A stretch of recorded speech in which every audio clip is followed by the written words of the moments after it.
주님은 은혜가 우리 성도들 모두에게 함께하기를 예수님 이름으로 간절히 축원합니다.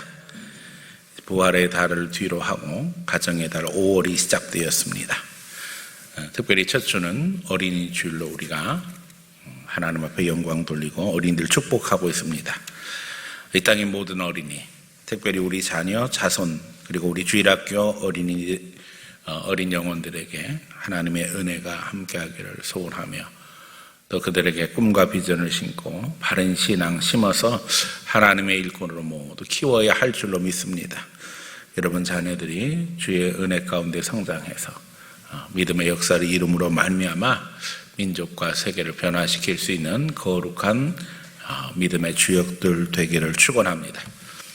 주일학교 오늘 어린이 주일이어서 풍선도 많이 불고 아이들 환영하기 위해서 준비하고 있습니다. 또 우리 특별히 중고등부가 이제 새로운 예배실 마련해가지고 이제 첫 예배를 드리기 위해서 또 준비하고 있습니다.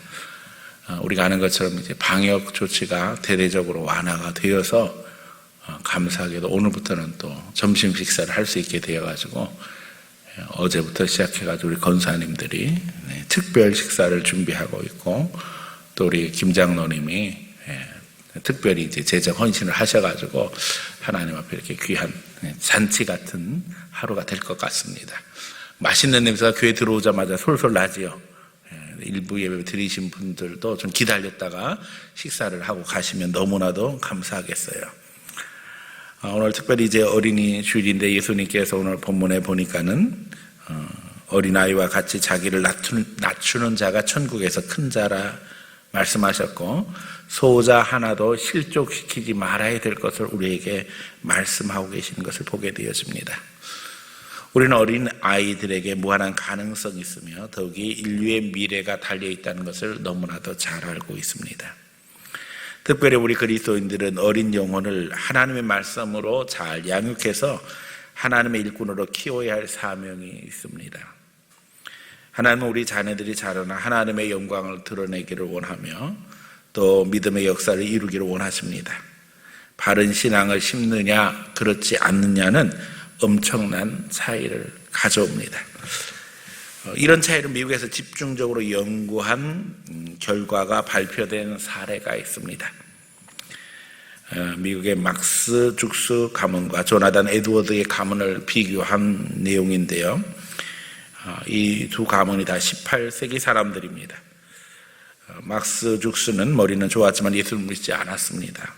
또 믿지 않는 여자와 결혼했는데 부부 사이가 극도로 나빠졌을 뿐만 아니라 그 집안에는 도박과 알코올 중독이 끊이지 않았습니다. 반면 조나단 에드워드는 예수를 잘 믿는 경건한 믿음의 가정이었고 부인도 역시 경건한 사람이었어요. 두 사람이 화목한 가정을 이루었고 또 하나님을 사랑했는데 이 두 집안의 역사가 어떻게 200년 동안 진행되었는가, 어떤 후손이 두 집안에서 나왔는가를 연구했고 그 결과는 너무나도 충격적인 것이었습니다. 막스 죽스는 506명의 자손을 얻었는데 그 중에 310명이 거지로 살았고 150명은 범죄자로 유죄 판결 받았고 그 중에 70명은 살인을 했다고 합니다.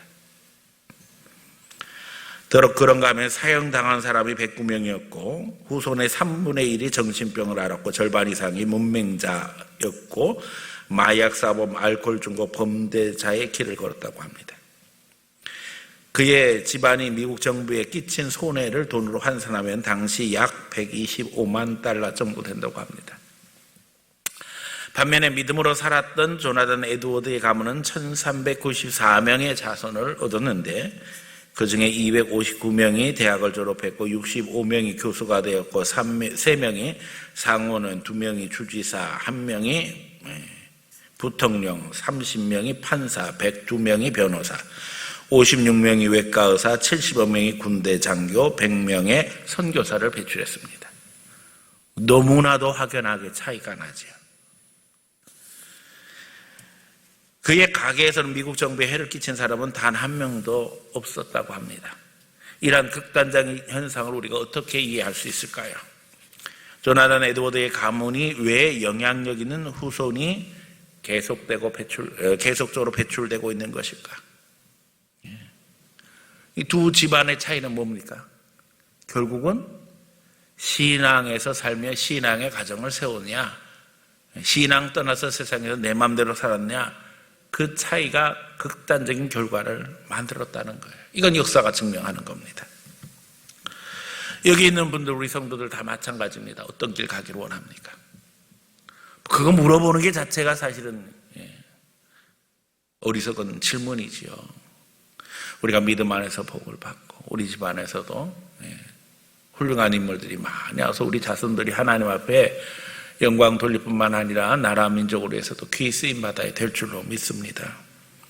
오늘 본문을 우리 인생에 또 우리 삶에 적용하면서 말씀 증거하려고 합니다.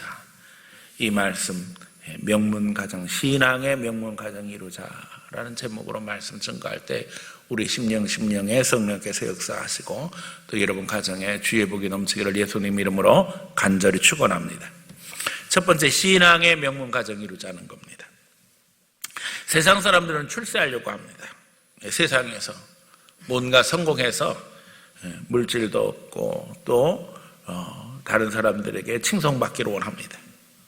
하지만 우리는 세상에서 하나님의 영광을 드러내며 하나님의 나라를 이루기를 소원합니다. 세상 사람들과 우리가 추구하는 방향이 다르다는 것을 우리는 늘 기억해야만 합니다. 목표가 분명하지 않으면 그 목표를 이룰 수가 없지요. 결국 그리스도인들이 간절히 소원하는 것은 무엇인가? 그것은 다른 것이 아니라 하나님이 쓰시는 사람, 하나님의 축복의 통로, 은혜의 통로로 살기를 소원하는 것입니다. 이것은 개인의 문제일 뿐만 아니라 가정의 문제이며 공동체의 문제입니다. 오늘 신앙을 개인화하려고 하는 세력은 개인의 문제로 치부하려고 하지만 신앙은 공동체의 문제입니다. 성경은 뭐라고 이야기하고 계세요? 주 예수를 믿으라 그리하면 너와 내 집이 구원을 얻으리라 말씀하셔요. 그냥 나 혼자 믿고 나 혼자 천국 가는 것으로 우리가 착각해서는 안 된다니까요. 이 신앙 문제는 개인의 문제가 되어서는 절대 안 된다는 거예요. 가정의 문제가 되어야 하고 또 공동체의 문제가 되어야 한다는 겁니다. 주님은 신앙을 통해 한 가정, 또 한 가정의 믿음, 한 가정의 믿음의 공동체로 세워지기를 원하시며 우리는 그 가운데 믿음의 역사를 이루어야 한다는 것입니다. 서양 속담 중에 이런 말이 있습니다. 제비 한 마리가 봄을 만들지 못한다. 나 혼자 신앙생활하고 그 가운데서 신앙 지켜나가는 것이 쉽지 않습니다. 그래서 동역자가 필요하고 그 시작은 가정이라는 것을 우리는 잘 기억해야 합니다. 그래서 가정을 이룰 때 신앙의 동역자를 만나서 믿음의 배우자를 선택하고 그 가운데 인도하심 받는 게 너무나도 중요하다는 거예요. 그런 가운데 믿음 안에서 자녀를 양육함으로 말미암아 신앙 가정이 이루어질 수 있고 그 가운데 하나님의 축복을 체험하게 되어집니다. 특별히 이제 오늘은 어린이 주일이기 때문에 신앙적 자녀 교육에 대해서 좀 강조하려고 합니다. 예수님은 오늘 본문에서 소자 하나도 실족시키지 말아야 한다고 하셨는데 바로 마태복음 18장 우리가 읽었죠. 뒤에 마태복음 19장에 제자들은 예수님께 나오는 아이들을 막는 것을 기록하고 있어요. 아이들이 예수님께 나오고자 할 때 그 아이들을 저지합니다. 그때 부모들은 어린아이가 예수님께 나아가 안수받고 예수님이 기도해 주시기를 바라고 있었습니다. 주님은 제자들에게 어린아이가 내게 오는 것을 금하지 말라. 천국은 이런 자의 것이라 소자 하나도 실족시키지 말라 분명하게 이야기하셨는데 제자들은 어린아이들이 예수님께 오는 걸 막고 있었어요. 여러분, 제자들의 마음이 이해가 되어집니까? 그들의 자세가 이해가 되어집니까? 그들은 많은 사람들이 모여있을 때 질서를 잡기를 원했어요. 어린아이들이 뛰어다니고 소란하게 하고 떠들고 그것을 사람들이 주목하는 것을 원하지 않았어요. 오직 누구만 주목하기로 원했어요? 예수님만 주목하기로 원했지요. 근데 주님은 그걸 원하시지 않으셨어요. 여기 부모들의 마음도 이해가 되십니까? 예수님께 축복기도 받고 또 그런 가운데 이 아이들이 하나님의 은혜 가운데 자라기를 소원하는 그런 간절한 마음. 부모라면 다 이해가 될 줄로 압니다. 오늘 우리가 때때로 예수님의 제자들처럼 소자를 실족시키고 어린아이들이 하나님 앞에 오는 것을 막을 수도 있다는 거예요. 더더욱 오늘 우리 시대의 부모들의 문제는 너무나도 심각합니다. 우리 시대 부모들이 달라졌어요. 어떻게 달라졌어요? 모든 것을 아이들 기준으로 생각하기 시작하면서 신앙에 대한 것도 아이들에게 물어보려고 합니다. 교회 나가는 것, 교회 행사에 참여하는 것을 아이들의 의견을 듣고 결정하겠다고 이야기하는 부모들이 생겼어요. 아이들에게 선택권을 주는 것이 무슨 교양 있는 행동인 줄 착각하는 부모들이 생겼어요. 신앙은 그리스도인에게 있어서 선택의 문제가 아닙니다. 더욱이 천국은 침노하는 자의 것이라고 성경은 분명히 말씀하셨어요. 오늘 그리스도인들이 삶 속에서 영적 전투력을 상실한다면 마귀의 밥이 되는 거예요. 그 어린아이가 실족하도록 누가 방치하고 있는 거예요? 부모가 방치하고 있는 거예요. 그냥 마귀한테 내주고 있는 거예요. 신앙은 네가 선택해라, 네가 알아서 해라. 그럴 문제가 아니라는 거예요. 부모로서의 마땅한 사명, 그것이 어린아이들을 신앙 안에서 자라도록 도와주는 것입니다. 오늘 우리 그리스도인들의 전투력이 상실돼 가고 있습니다. 우리가 영적 전쟁을 하고 있다고 하는 사실조차를 잊어버리고 있어요. 의무와 권리 의식이 사라진 채 안위와 안전을 추구하는 상황이 되고 말았습니다. 물론 어느 시대나 신앙 2, 3세대가 되어지면 영적 치열함은 사라지게 되어집니다. 이유는 간단합니다. 신앙의 첫 세대는 그야말로 치열한 싸움 가운데 승리를 이루지 않으면 마귀 세력이 이기고 살아가기가 쉽지 않아요.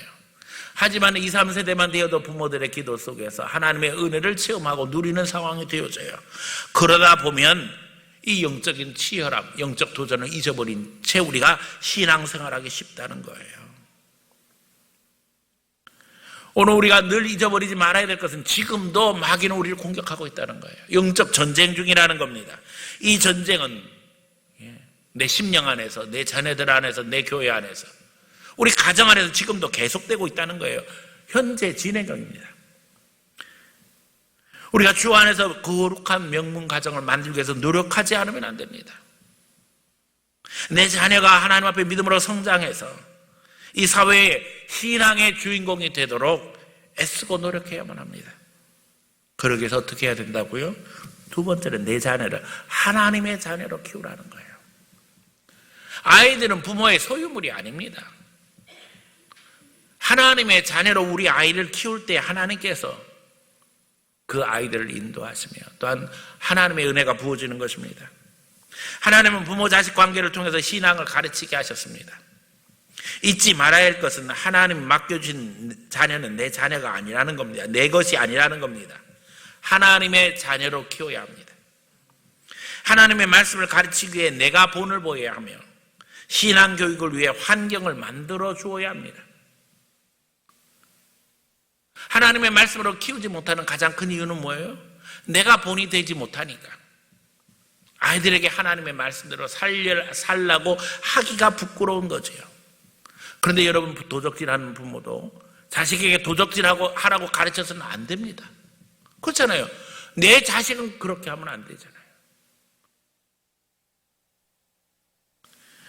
오늘 우리가 먼저 기도함으로 자녀들에게 기도를 가르치고 말씀 보므로 말씀 보는 것을 가르치고 그런 믿음으로 양육하게 되어질 때 그 아이들이 하나님의 축복 속에서 자라나게 되는 겁니다. 하나님의 영상으로 만들어진 인간이 세상에 태어날 때는 부모를 닮게 하셨어요.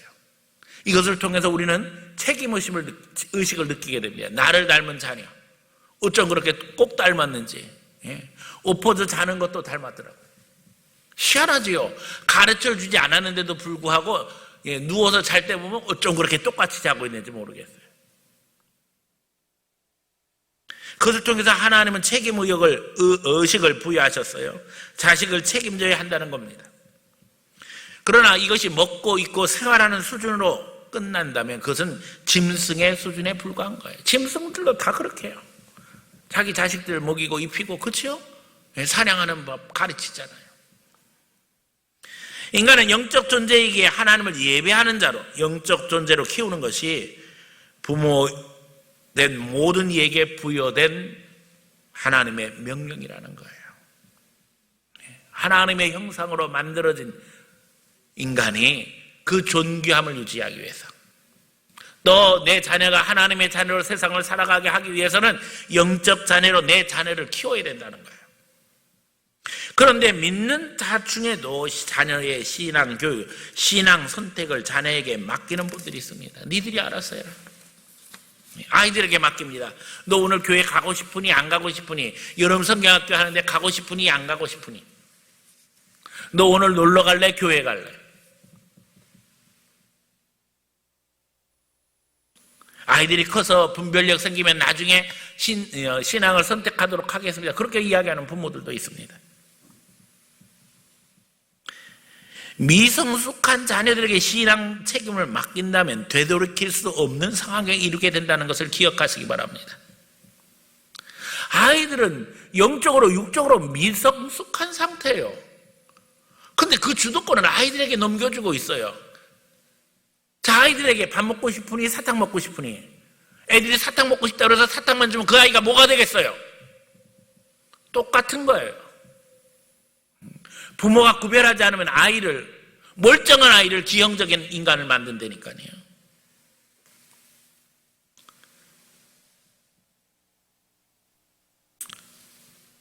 물론 하나님이 택한 백성이라면 어떻게 해서든지 하나님이 돌아오게 하실 것입니다. 그러나 거기에 이르도록 혹독한 훈련과 위기가 있다는 것을 생각하시기 바랍니다. 두렵고 떨리기 그지없어요. 그러니까 내 품 안에 있을 때 신앙으로 양육하지 못하고 하나님 떠난 후에 기껏 한다는 기도가, 하나님 더 망가지기 전에 빨리 돌아오게 해주세요. 더 고통당하지 않기 전에 하나님 앞에 빨리 돌아오게 해주세요. 이런 기도를 하고 있으니 이게 되겠느냐고요. 더더욱 아이들을 귀히 여기되 우상이 되어서는 안 됩니다. 어떤 집에는 아이들이 우상이에요. 사실 이게 어떻게 생각하면 요즘 우리 시대에 전형적인 모습이 되지 않았는가, 그런 생각도 해봐요.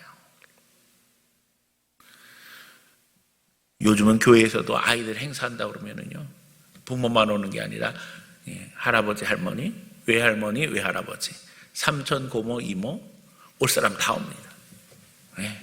아주 그 아이 하나가 집안의 보물덩어리예요. 그런데 아무리 귀해도 우상이 되어서는 안 된다는 거예요. 특별히 아이들의 교육을 중히 여기되 세상 교육의 아이들을 뺏겨서는 안 됩니다. 인본주의, 다원주의에 빠진 세상 교육은 사람이 먼저라는 슬로건 아래 아이들이 신앙을 떠나도록 유혹하고 있어요. 세상의 유혹거리가 얼마나 많은지, 따라가다 보면 멸망으로 갈 수뿐이 없는 상황 속에 있다는 사실을 잊어버려서는 안 됩니다. 지나친 경쟁과 소외 현상은 아이들을 지옥으로 몰아가고 있어요. 그리스도 안에서 서로의 다양성이 존중되고 우리 한 사람 한 사람 하나님이 만드신 하나님의 자녀라는 사실과 함께 우리는 믿음의 공동체로 하나님을 아버지로 부르는 믿음의 한 형제, 자매라는 분명한 신앙의식이 심겨지지 않으면 아이들은 계속해서 소외되고 경쟁하는 가운데 지옥 같은 인생을 살아갈 수뿐이 없다는 거예요. 그러므로 우리는 하나님의 자녀라는 정체성을 분명하게 세워줘야 합니다.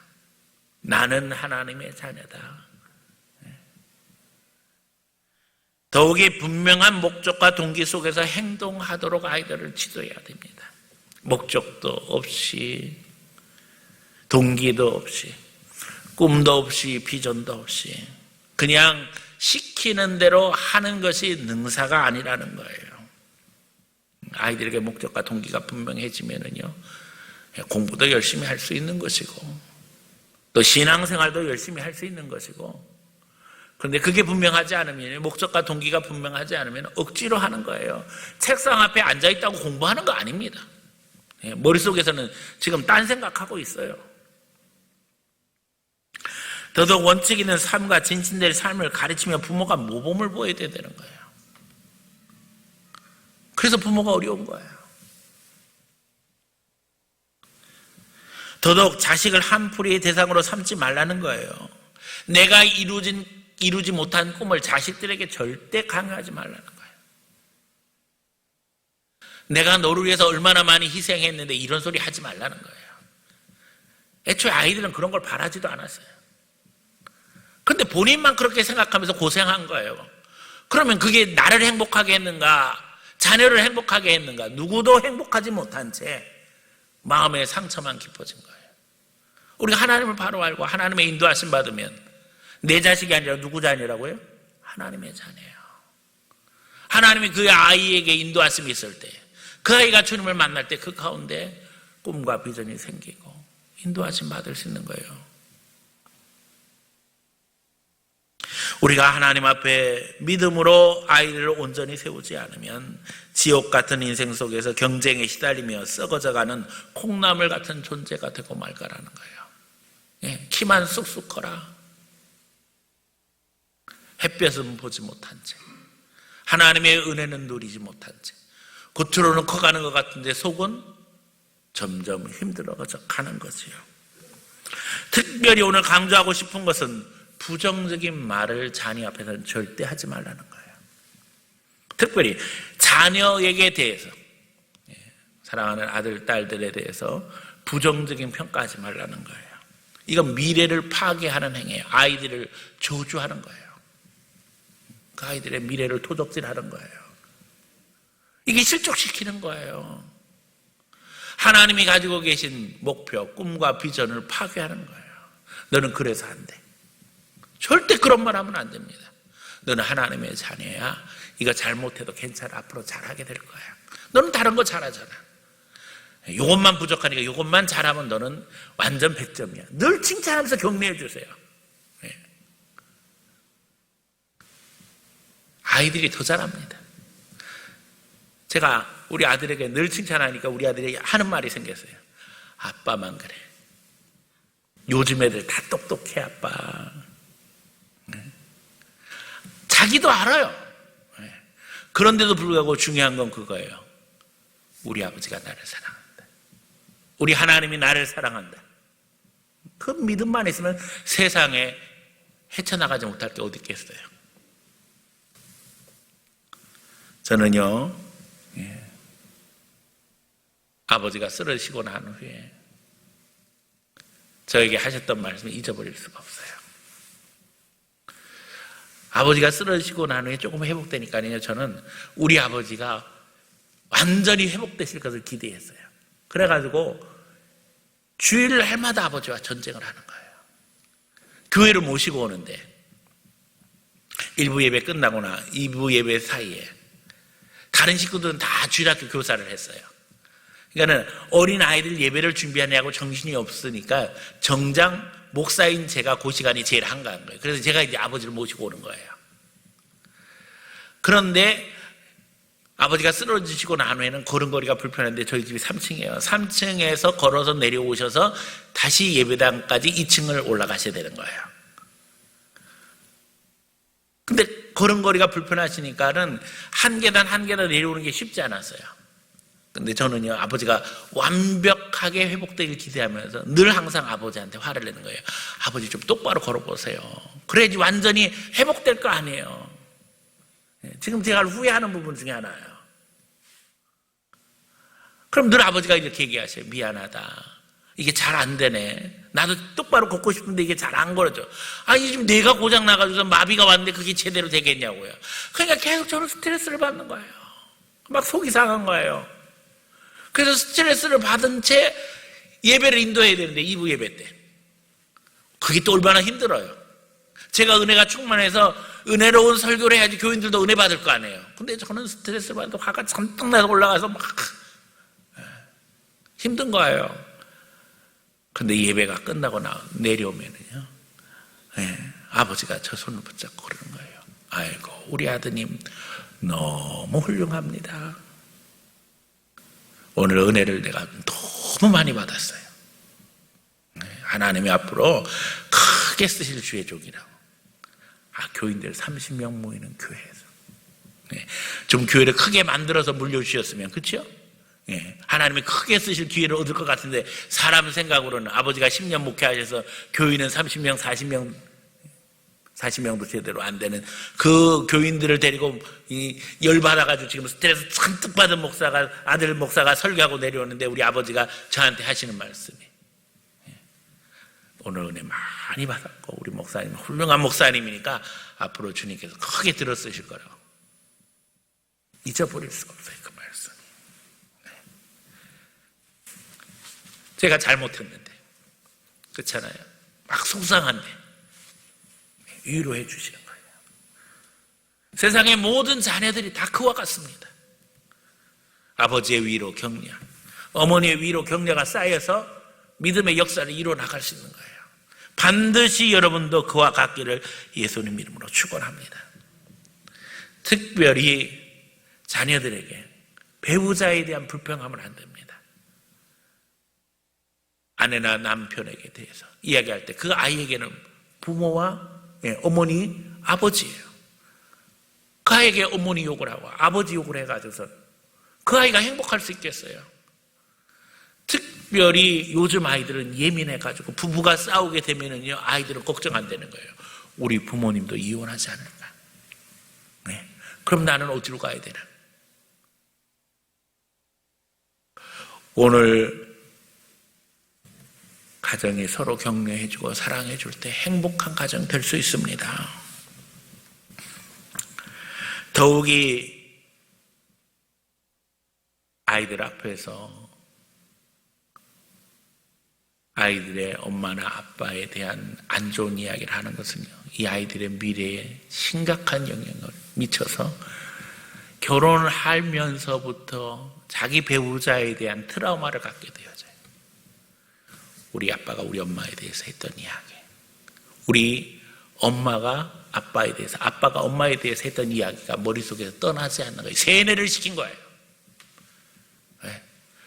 그래서 가정을 이루어 나가면서 그것이 쓴뿌리가 되어져서 결국에는 행복한 가정을 이루어 나가는데 암초가 되어져요. 믿음으로 극복할 수 있어야 됩니다.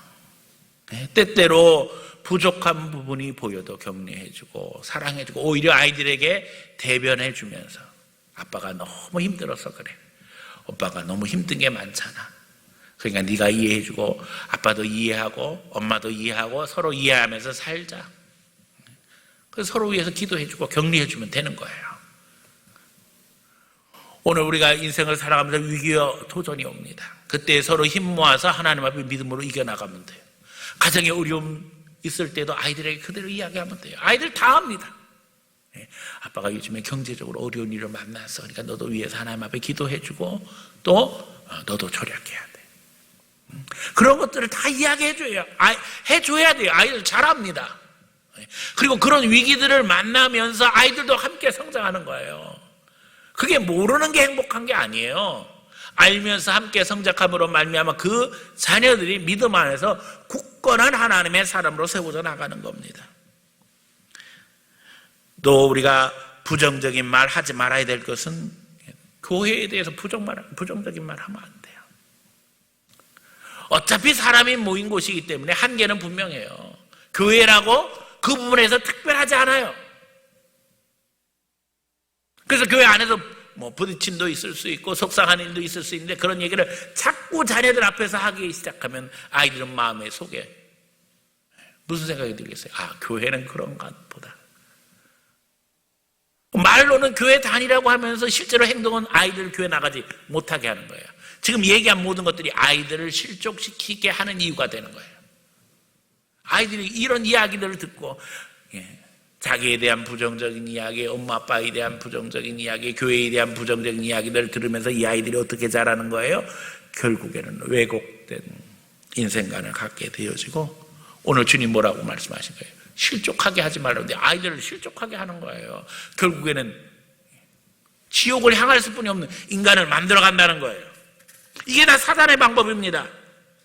여기에 동참한 이는 하나님 앞에 오늘 철저히 회개해야 됩니다. 내가 말로 죄 짓지 않았는가. 그래서 아이들을 실족시키고 있었지는 않았는가.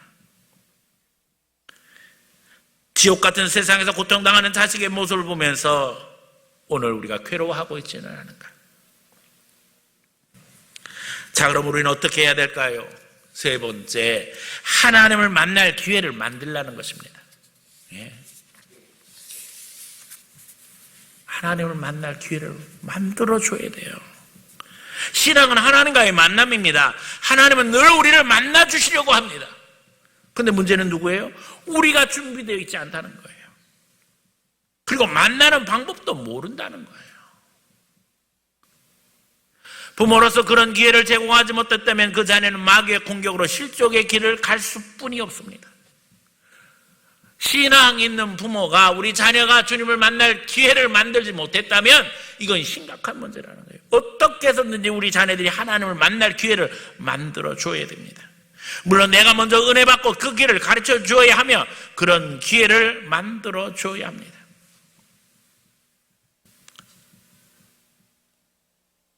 믿음 없는 자녀를 교회에 초청합니다. 아니 믿음도 없는데 무슨 교회 나오라요. 나오라고 해도 말도 안 되는데 이런 얘기하고 계셔요. 그래도 초청해야 됩니다. 왜냐하면 성령이 언제 역사하셔서 그 마음에 도전하실지 모르기 때문에요. 어린 영혼들을 주일학교로 초청할 이유는 너무나도 분명합니다. 하나님의 말씀 속에서 신앙이 들어가기 때문이에요. 그렇습니다. 성경학교 할 때도 마찬가지고 교회 프로그램에 참여하는 것도 마찬가지고 수련회 초청하는 것도 마찬가지고 세상 어떤 것들보다 하나님을 만나는 것이 가장 중요하다는 사실을 깨닫고 거기에 집중하지 않으면 안 된다니까요. 그 몇 시간 학원 안 간다고 해서 그 아이들이 무슨 세상에서 도태돼 가지고서는 실패자가 되는 거 절대 아닌데도 불구하고 부모들은 불안한 거예요. 여러분, 내 자녀 아닙니다. 하나님의 자녀로 키워야 합니다. 예수님께 다가오는 아이들을 막아섰던 제자들이 있습니다. 오늘 우리들이 그렇게 되고 있지는 않은가. 적극적으로 어린 영혼들을 주님께 인도하며 이제 그들을 통해 이루어질 하나님의 계획에 준비하고 협력하는 그리스도인이 되어야만 합니다. 하나님은 그 어린 아이들이 자라나 어른이 될 때 감당해야 될 부분들을 정하시고 하나님의 계획을 이루어가고 계시는데 부모들이 방해자가 되어서 그 아이들이 신앙을 떠나게 하는 원인이 되었다고 하면 그것처럼 심각한 일이 어디 있겠어요. 오히려 반대로 믿음 없는 자녀도 어떻게 해서든지 하나님의 계획 속으로 들어올 수 있도록 기도하고 노력하고 애써야 되지 않겠습니까? 코로나로 인해서 현재 상황은 교회 교육이 초토화된 상태입니다. 주일학교를 제대로 모이지 못하는 교회들이 너무나도 많아졌어요. 이것이 사회적으로 심각한 문제가 될 수뿐이 없는 것이 미국에서 공립학교에서 기도가 금지된 이후로부터 청소년 범죄는 사회 문제가 되고 말았어요. 본래 미국은 우리가 아는 것처럼 청교도 신앙 위에 세워진 나라이기 때문에 공립학교에서도 수업 시작하기 전에 기도를 했었어요.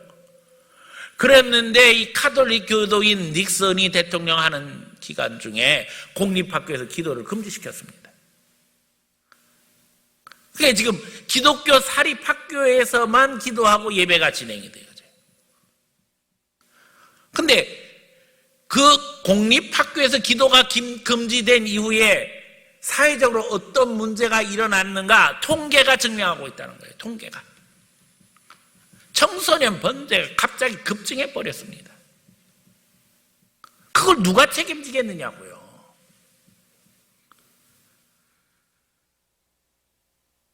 오늘 코로나로 인해서 신앙교육의 기초가 통째로 흔들리고 도전이 왔습니다. 오늘 지금 우리는 위기 상황을 맞이하고 있어요. 특별히 우리 교회 사명은 너무나도 큽니다. 이 항동에 사는 어린아이들, 초등학교, 중학교, 어린이집, 유치원, 감당해야 될 것들이 너무나도 많습니다. 교회는 적극적으로 어린이 세례 도입을 위해서 기도하고 연구하고 있습니다. 총회에서 이제 어린이 세례를 허락했어요. 지금까지 어린이는 세례받지 못합니다. 유아 세례는 부모의 신앙에 의해서 만 2세 미만일 때 받을 수 있어요. 그리고 그 다음에 세례는 아이가 만 14세, 15세 되어서 자기 신앙을 자기가 고백할 수 있을 때에 교육과 함께 학습하고 세례를 받을 수 있어요. 그런데 총회에서 적극적으로 정책을 전환했어요. 어린이 세례를 허락한다. 어린이들도 세례할 수 있다는 거예요. 그런데 유아 세례는 누구 신앙으로요? 부모의 신앙으로. 그래서 부모가 하나님 앞에 사실은 약속하는 거예요. 이 아이를 믿음으로 잘 키워서 언제까지? 입교할 때까지는 하나님 만나도록 책임지겠습니다. 그 입교가 뭐예요? 하나님 만난 거예요. 만났으니까 하나님 자녀로 본인이 자기 신앙 고백하는 게 입교예요. 입교를 해야지만 유아 세례 받은 사람은 정식 교인 되는 거예요.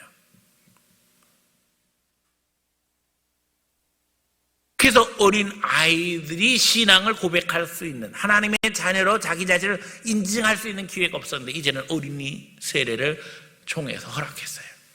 그래서 이제 어린이 세례를 시행해야 되는데 현실적으로 어린 아이들의 신앙은 미성숙할 수뿐이 없습니다. 그럼 어떻게 해야 되는가? 가톨릭에서 데모 제도가 있죠.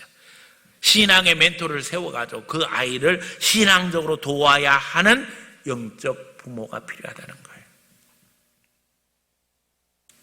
다시 말하면 어린 영혼들을 영적으로 입양해야 할 때가 됐다는 거예요. 우리가 열심히 전도해서 그 아이들을 이제는 내가 낳은 자녀가 아니지만 하나님의 자녀로 세워가는 적극적인 신앙 운동이 필요하다는 거예요. 영적 자녀 입양 운동. 이게 영적 자녀 만들기 프로젝트입니다. 또 이어서 영적 형제 만들기 프로젝트가 필요한 상황이에요. 제가 요즘 장례식 가보면 왜 그렇게 쓸쓸한지 뭐 이유는 간단하죠. 외아들의 외손자. 그러니 장례식장에 아들 하나, 딸도 없어요. 손자 하나, 며느리. 이런 가정이 점점점 많아지고 있어요. 사촌도 없어요. 이제 어떡할 거냐고요. 제가 그래서 그걸 보면 깨달았어요. 아, 영적 형제를 만들어야 되겠다. 어디서요? 교회 안에서. 이 영적 자녀 프로젝트와 영적 형제 프로젝트가 따로따로 만들어지는 것이 아니라 이제는 영적 가정이 이루어지는 거예요. 내가 낳지는 않았지만 내가 전도해서 아이들을 하나님의 자녀로 세워나가면서 그 아이들을 뭐를 만들어야 돼요? 형제를 만들어야 되는 거예요. 이 험난한 세상에서 혼자 신앙생활하는 건 너무 어렵잖아요. 믿음으로 서로 위해서 기도해주고 축복해주고 의지하고. 그래서 교회 안에서 함께 자라나서 이 교회 안에서 기둥이 되어지고 하나님 나라 일꾼이 되어지는 영적 가정을 이루는 이 운동을 적극적으로 실천해야 될 때입니다. 보니까는 낳은 자식이 문제가 아니에요. 이제는 내가 영적으로 하나님 앞에 멘토가 되어져서 그 영혼을 하나님 앞에 세워서 믿음으로 성장시킨다면 낳은 자식보다도 하나님 나라를 위해서는 더 중요하지요.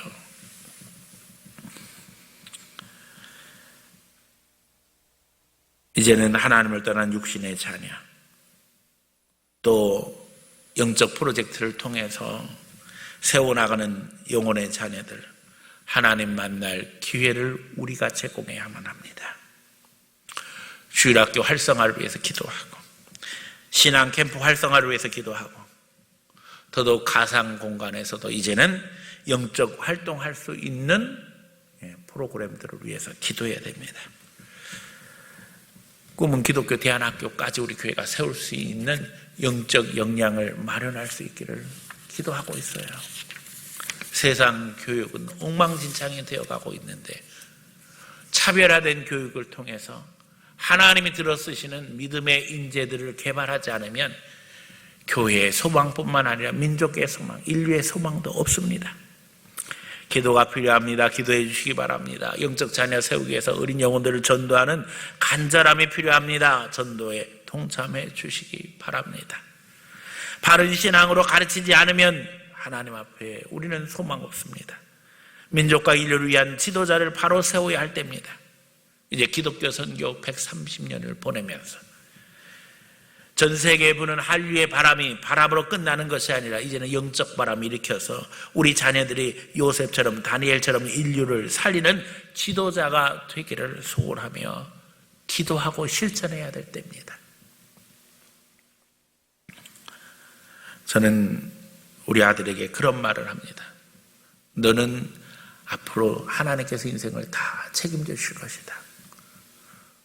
너는 무조건 잘 될 거다. 그렇잖아요. 우리 교인들이 저 위에서 기도할 때 다 기도해 주시잖아요.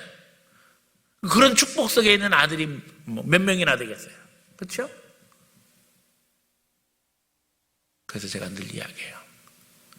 너는 기도에 빚지고 있기 때문에 빚을 갚을 수 있는 사람이 되어야 된다. 너 잘 되는 걸 하나님 무조건 책임져 줄 텐데 너가 잘 돼서 다른 사람에게 반드시 도움을 줄 수 있는 하나님의 자녀가 되어야 된다. 오늘 우리 인생의 성공 목표가 무엇입니까? 왜 우리가 잘 돼야 돼요?